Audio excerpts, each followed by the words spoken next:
You're listening to the Best Advice Podcast, guys. If you haven't already, give us a 5-star review and help spread the word. And if you have a question for the guys, email a voice recording to podcast@bestadvicepodcastguys.com. That's podcast@bestadvicepodcastguys.com.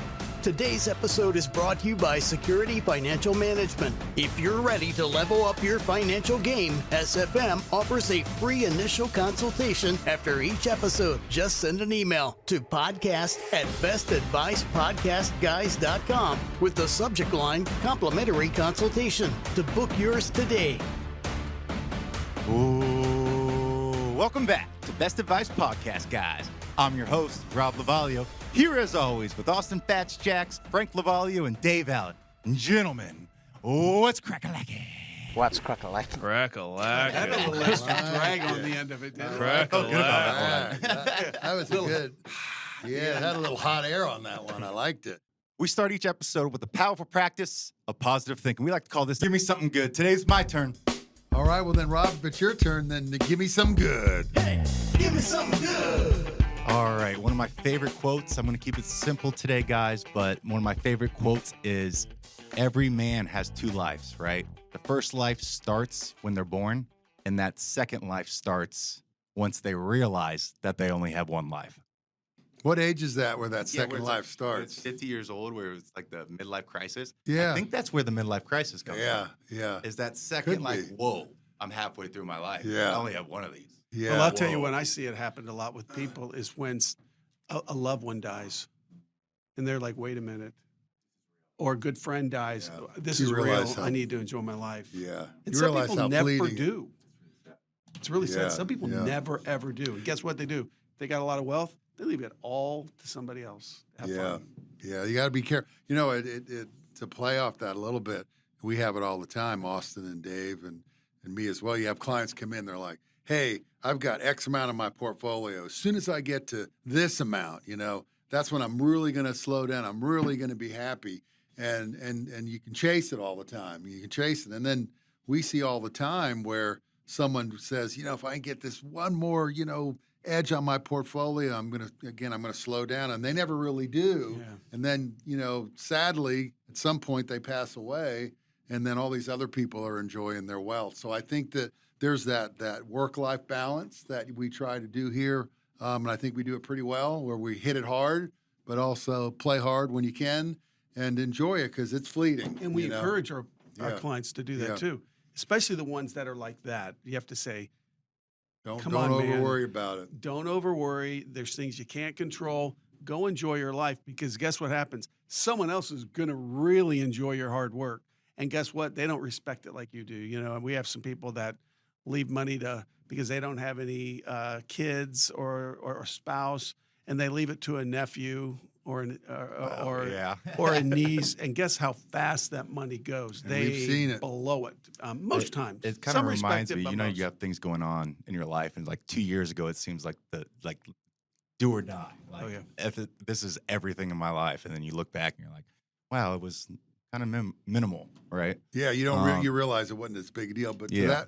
that was a really good point. And the other thing we've seen a lot of, we got to teach people as advisors, we do it all the time, and then people got to take ownership themselves.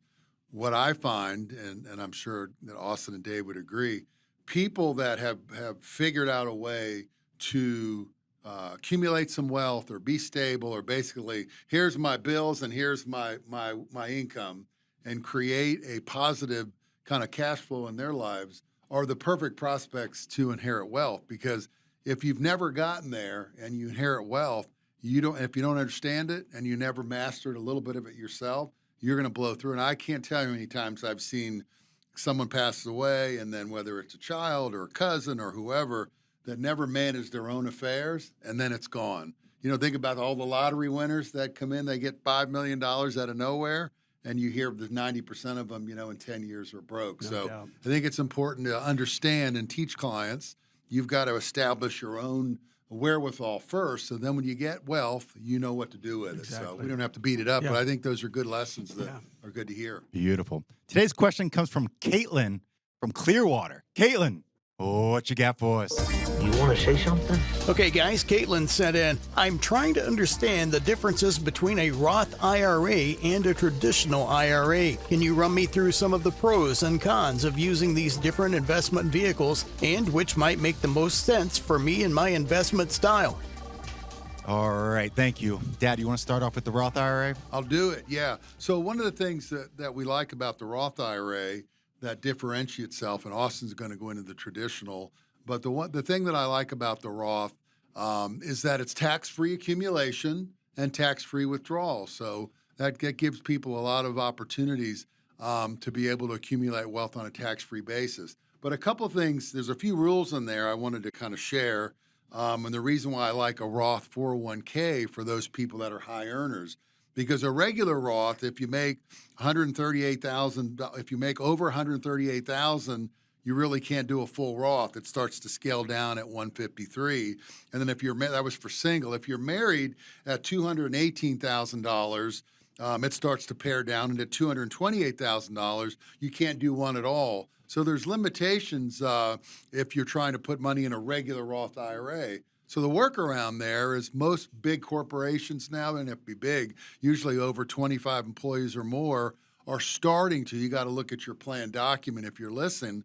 But a lot of companies now are expanding from the traditional old 401k to the Roth 401k.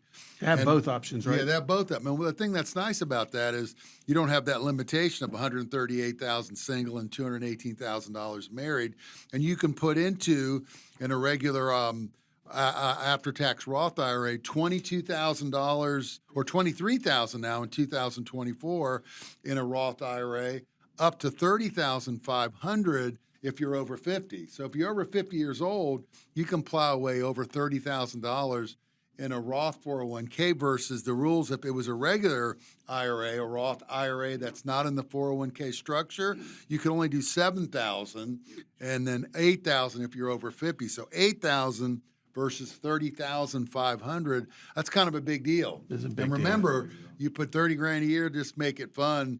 30,000 times 10 is 300,000. Let's say you get pretty good growth on there, and over the rule of 72 is you get 10%, which is a bigger number just for purpose of discussion. In 7 years, it would double. So basically, 300,000 turns into 600,000 under that scenario. And then you can take that out tax-free. So you got $600,000 tax-free coming out, given that simple example. Now, we all know it's not easy to put $30,000 a year in, but as you start to build your wealth and your income, you might be able to do that. Versus the regular, traditional. Tell us about the traditional piece. Right. So for the Roth, like Frank was saying, I mean, when you deposit that money, you're paying taxes on the money that you deposit into the Roth IRA or 401k. For a traditional, it's tax deferred. So whenever you contribute to an IRA or 401k, that reduces your taxable income in that current year. So for high earners, contributing to the traditional IRA or 401k is nice because it mitigates their tax bill in that current year. That being said, depending on your age and your time horizon on when you need access to that money, it might make sense to do traditional versus Roth, but really it's, do you want to defer taxes until later or pay taxes now to get a tax-free distribution in the future? So Austin, on that, a lot of our clients commonly ask us when we're helping them with their 401ks at work is, which one do I do? Right. Which one do I do?